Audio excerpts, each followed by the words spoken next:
हाँ तो दिख तो रहा ही है। अरे हो गया। तो देखिए 3 चीज़ें हमें पढ़ना है। पहला चीज़ आपको पढ़ना है रेखीय समीकरण किसे कहते हैं, रेखीय समीकरण। दूसरा आपको पढ़ना है युगपत समीकरण, युगपत समीकरण। और तीसरा आपको पढ़ना है द्विघात समीकरण, द्विघात समीकरण। इन तीनों पे किस तरीके के क्वेश्चन आते हैं ये आपको समझना है। जूनियर का जो एग्ज़ाम होने वाला है 17 अक्टूबर को, जिसको बहुत लोगों ने फार्म डाला है, उसमें ये टॉपिक आपका, इसमें 2 क्वेश्चन आपको टेट सुपर टेट सभी में मिलता है। तो इसको हम बहुत ही सिंपल तरीके से समझने का प्रयास करते हैं, ठीक है।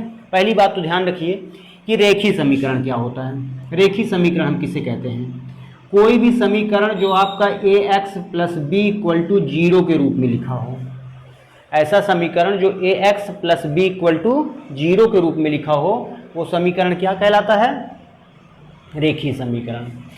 युगपत समीकरण किसे कहते हैं, पहले थोड़ा रेखीय की ही बात कर लेते हैं। इसे सॉल्व करना बहुत ही आसान होता है, रेखीय समीकरण को सॉल्व करना बहुत ही आसान होता है। जैसे मान लीजिए मैं इसका एक एग्जाम्पल लेता हूँ, 2x - 4 = 0। तो ये एक रेखीय समीकरण है। मैंने कैसे जान लिया कि जो रेखीय समीकरण होता है उसकी घात हमेशा 1 होती है। घात क्या होती है, 1। जैसे x के ऊपर घात कितनी लगी हुई है, 1। यहाँ पर x के ऊपर घात कितनी लगी है, 1। इसे सॉल्व करना बहुत ही आसान होता है। 2x = 4, तो x = 4/2। तो आपको x की वैल्यू क्या मिल गई, 2। पहला समझ में आ गया। इसकी विशेषता भी समझ में आ गई कि इसकी जो घात होती है वो 1 होती है। फिर अगला हम समझते हैं युगपत समीकरण। देखिए युगपत समीकरण में क्या होता है, आपको 2 रेखीय समीकरण दिए रहते हैं। यहाँ पे अकेला था ये, यहाँ पर आपको 2 दिए रहेंगे। जैसे a1x + b1y + c1 = 0, एक पहला दिया है। दूसरा a2x + b2y + c2 = 0, ठीक। ये भी एक रेखीय समीकरण है और ये भी एक रेखीय समीकरण है। रेखीय समीकरण को मैंने ये बताया है जिसकी घात क्या होती है, अधिकतम 1 होती है। देखिए x की घात कितनी है, 1 है। y की घात कितनी है, 1 है। x की घात 1 है, y की घात 1 है। तो ये आपका क्या है, एक युगपत समीकरण है। यानी इसे जब हम सॉल्व करेंगे, इसको जब हम हल करेंगे तो हमें x और y के मान प्राप्त होंगे। तो कुछ विशेषताएं जो हमें समझनी चाहिए, इसकी द्विघात समीकरण की बातें चलिए हम बाद में करेंगे, इसको जरा समझिए। रेखीय समीकरण जो है, पहली बात ये समझो कि जो रेखीय समीकरण होता है उसकी घात 1 होती है, सदैव 1 होती है। समझ में आई मेरी बात। ये भी एक रेखीय समीकरण है जिसकी घात क्या है, x, और लेकिन इसमें 2 वेरिएबल है, एक x भी दिया है, y भी दिया है, लेकिन घात तो 1 ही है ना।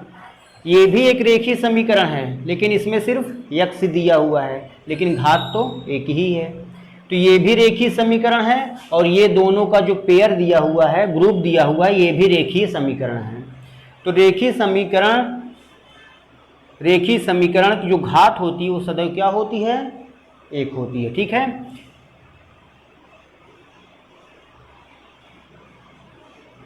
समझ में आई पहली बात।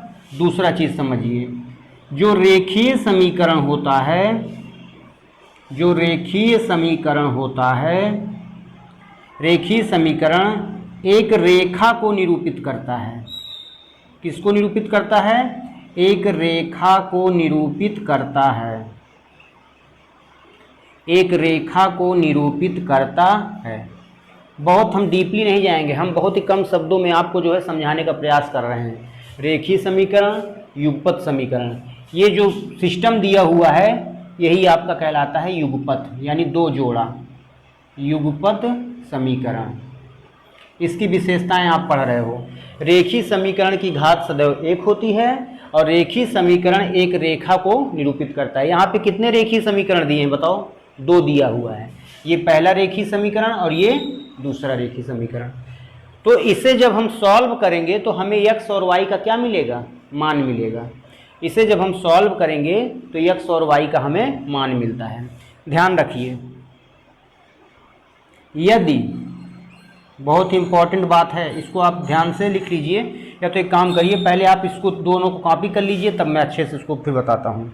पहले ये दोनों बातें लिख लीजिए कि ये जो रेखीय समीकरण दिए हुए हैं दोनों, इनकी घात सदैव क्या होती है, 1 होती है। दूसरी बात क्या है, ये जो रेखीय समीकरण दोनों दिए हुए हैं, ये हमेशा किसको निरूपित करते हैं, एक रेखा को। रेखा किसे बोलते हैं, ये आपकी क्या है, एक रेखा है। तो ये दोनों एक किसको रिप्रेजेंट करते हैं, एक रेखा को रिप्रेजेंट करते हैं। हमें बहुत डीपली नहीं जाना है, तो क्वेश्चन आप देखेंगे तो बहुत ही आसान आपको मिलेगा। तो हम दो टॉपिक की बात कर रहे हैं, रेखीय समीकरण एक अकेला जब दिया हो और रेखीय समीकरण जब ग्रुप में दिए हों, 2 ठो दिए हों, तो इसे हम नाम बदल जाता है, इसको क्या बोलते हैं, युगपत समीकरण। जब अकेला है तो ये रेखीय हो गया, और जब ये 2 ग्रुप में दिया रहेगा तो ये क्या हो जाएगा, युगपत समीकरण। तीसरी कंडीशन समझिए, 2 मैंने बता दिया, तीसरी सुनिए। यदि आपने A1 निकाल लिया और A2 निकाल लिया, ठीक, इसका मान बराबर है B1/B2 के बराबर नहीं है। बहुत ध्यान से समझिए, दोनों रेखीय समीकरण से अगर हमने A1 और A2 का मान निकाला और B1 और B2 का मान निकाला, अगर ये आपस में बराबर नहीं है, तो जब आप इस समीकरण को सॉल्व करोगे तो उसका सिर्फ एक ही सल्यूशन मिलेगा। कितना सल्यूशन मिलेगा, एक ही। उसे हम बोलते हैं यूनिक सल्यूशन। कंडीशन समझिए, यानी ये भी एक रेखा को निरूपित करता है और ये भी एक रेखा को निरूपित करता है, और दोनों एक दूसरे को एक ही पॉइंट पर काटेंगे, ठीक, तो वो क्या कहलाता है, यूनिक सल्यूशन। पहली कंडीशन समझ में आ गई। चलिए दूसरी की बात करते हैं। इसका सेकंड केस, ये फर्स्ट केस हो गया, सेकंड केस, यदि आपने A1/A2 निकाला, वो बराबर है B1/B2 के, और वो बराबर है C1/C2 के। अगर इस कंडीशन को सेटिस्फाइड करता है तो आप सुन लीजिए, ये दोनों जो समीकरण, जो युगपत समीकरण दिया हुआ है, इसको आप कभी जब आप सॉल्व करोगे तो इसके बहुत सारे सल्यूशन मिलेंगे। कितने मिलेंगे, इनफाइनाइट सल्यूशन। इनफाइनाइट सल्यूशन यानी अनंत हल, बहुत सारे इसके आंसर आएंगे। कब, जब इस कंडीशन को सेटिस्फाइड करे। और तीसरी कंडीशन यह होती है, यदि A1/A2 आपने निकाला और वो बराबर है B1/B2 के, लेकिन बराबर नहीं है C1/C2 के, तो जब आप इन दोनों को सॉल्व करेंगे तो इसके कितने सल्यूशन मिलेंगे, इसके कोई भी सल्यूशन नहीं मिलेगा, यानी आप इक्वेशन को सॉल्व ही नहीं कर पाओगे। तो 3 टॉपिक था इसमें आपको 3 टॉपिक पढ़ना था। रेखीय समीकरण जो मैंने बता दिया, युगपत समीकरण जब 2 रेखीय समीकरण इस तरीके से दिए गए हों, 2 दिए गए हों, तो वो युगपत कहलाता है। इसकी 3 कंडीशन होती है। अगर ये कंडीशन होता है तो ये यूनिक सल्यूशन होता है, अगर ये कंडीशन आता है तो इनफाइनाइट सल्यूशन होता है, और अगर इस कंडीशन में आता है तो इसका कोई भी सल्यूशन नहीं होगा, ठीक। नो सल्यूशन कब होता है, जब 2 रेखाएं एक दूसरे को नहीं काटेंगी, जैसे ट्रेन की पटरी। तो जब ये काटेंगी ही नहीं तो सल्यूशन कहाँ से मिलेगा, समझ रहे हो बात को, क्योंकि मैंने बताया कि दोनों एक रेखा को निरूपित करता है ना। तो ये पहली रेखा हो गई, ये दूसरी रेखा, और जब ये दोनों एक दूसरे को काटेंगी ही नहीं तो सल्यूशन कहाँ से निकलेगा, तो ये कंडीशन हो गया। इनफाइनाइट कब होगा, जब ये दोनों रेखा एक दूसरे के ऊपर ओवरलैप कर जाएं, ये इसके ऊपर आ गई। तो जब इसके ऊपर आ गई तो मैंने आपको बताया कि एक रेखा पर कितने पॉइंट होते हैं, एक रेखा पर इनफाइनाइट पॉइंट होते हैं, बहुत सारे पॉइंट होते हैं। तो इसके कितने सल्यूशन होंगे, इनफाइनाइट। अगर 2 रेखाएं एक दूसरे को एक पॉइंट पर कट कर रही हैं, ये देखिए, तो आप इसको कहेंगे क्या, यूनिक सल्यूशन। तो क्वेश्चन इसमें कैसे पूछता है, आपसे पूछ लेगा कि अगर ये कंडीशन आती है तो यहाँ पर रेखाएं कितने पॉइंट पर कट करेंगी, एक पॉइंट पर सिर्फ। यहाँ पर रेखाएं कितने पॉइंट पर कट करेंगी, बहुत सारे, इनफाइनाइट पॉइंट पे, क्योंकि एक दूसरे के ऊपर क्या कर गई, ओवरलैप कर गई, चढ़ गई एक दूसरे के ऊपर। और इस पे क्या होगा, इस पे जब बराबर पैरेलल है एक दूसरे के, जैसे रेल की पटरी होती है, तो ये कहीं कट करेंगी एक दूसरे को, कट ही नहीं करेंगी, तो इस पे कोई भी इंटरसेक्शन पॉइंट नहीं मिलेगा, यानी इसका कोई भी सोल्यूशन नहीं होगा। दो बातें समझ लिया आपने, इसको लिख लीजिए। रेखीय समीकरण बहुत आसान, ऐसा इक्वेशन जो आपका इस फॉर्म में दिया हो, ax + b = 0, ये रेखीय समीकरण होता है। इसको सॉल्व करने का तरीका ये है। युगपत समीकरण ये होता है, एक रेखा को निरूपित करता है, दोनों एक एक रेखा को निरूपित कर रहे हैं, इनकी घात हमेशा क्या होती है, 1 होती है, और तीसरी ये कंडीशन। अब चौथी बात इसमें समझिए, 3 बातें हो गई, इसका फर्स्ट, सेकंड और थर्ड केस हो गया। अब इसकी चौथी बात समझ लीजिए। इसको सॉल्व करने के 3 तरीके होते हैं। कितने तरीके? 3। एक होता है substitution method, substitution method, elimination method और क्रॉस मल्टीप्लिकेशन। यहाँ पे आपको कोई मेथड तो पूछेगा नहीं एग्जाम में कि किसी मेथड से सॉल्व करो, तो आप किसी भी तरीके से सॉल्व करके उसको क्या कर दो, दिखा दो। चलिए एक एग्जाम्पल इसका मैं लेता हूँ, आपको पूरा अच्छे से समझ में आ जाए। युगपत समीकरण 2x - 3y = 3, 6x - 9y = 18 के कितने हल होंगे, यानी जब आप इसको हल करोगे तो कितने वैल्यू आएगी। तो पहले एक काम करते हैं, इसको थोड़ा और सुधार देते हैं, 3 को उधर ले जाओ, तो 2x - 3y - 3 = 0 हो गया। इसको ज़रा सुधार दो, ये क्या आएगा, 6x - 9y - 18 = 0, सही है। अब आप एक बात बताओ बच्चों, इसकी कंपेयरिंग किससे करोगे, कंपेयरिंग विथ जो लीनियर इक्वेशन आपको दिया है, क्या दिया है ये, इससे कंपेयरिंग करो। a1x b1y + c1 = 0 और a2x + b2y + c2 = 0 से तुलना कर दो। तो आप बताओ, x का गुणा 2 से है, इसमें x का गुणा a1 से है, तो a1 की वैल्यू कितनी आ गई, a1 की वैल्यू आपको 2 मिल गई। a2 की वैल्यू कितनी मिल गई, a2 की वैल्यू आपको 6 मिल गई। b1 की वैल्यू कितनी मिल गई, -3 मिल गई। b2 की वैल्यू कितनी मिल गई, -9 मिल गई। c1 की वैल्यू -3, c2 की वैल्यू -18, सब मिल गया। अब पहले हम ये देख लेते हैं कंडीशन को लगाकर कि इसका एक सल्यूशन होगा कि कोई भी सल्यूशन नहीं होगा कि बहुत सारे इनफाइनाइट सल्यूशन होगा। तो कंडीशन क्या होती है, हम निकालते हैं a1 / a2 का मान, क्या आएगा बच्चों, 2/6, यहाँ काटोगे 1/3 आ गया, ठीक। फिर हम निकालते हैं b1 / b2, बोर्ड में आ रहा है ये, b1 / b2 का मान, b1 कितना है -3 और b2 कितना है -9, इसकी वैल्यू कितनी आ गई 1/3। और हम क्या निकाल लेते हैं c1 / c2, ये आ रहा है नीचे वाला नहीं आ रहा ना, अच्छा, इसके b1 b2 हो गया। और हम निकाल लेते हैं, यहाँ पे लिख देते हैं, हम निकाल लेते हैं c1 / c2, यहाँ पे लिख लीजिए c1 / c2, ठीक। c1 की वैल्यू कितनी है, c1 कहाँ गया, -3, और c2 की वैल्यू कितनी है -18, कितना आ गया 1/6। क्या देख रहे हो, कौन है यार, आ जाओ। आप यहाँ पे क्या देख रहे हो, यहाँ पर आप ये देख रहे हो कि क्या देख रहे हो, समझो। यहाँ पे आप ये देख रहे हो कि जो a1 / a2 का मान है वो बराबर है b1 / b2 के। देख लीजिए ध्यान से, a1 / a2 का मान जो है b1 / b2 के बराबर है, लेकिन किसके बराबर नहीं है, c1 / c2 के।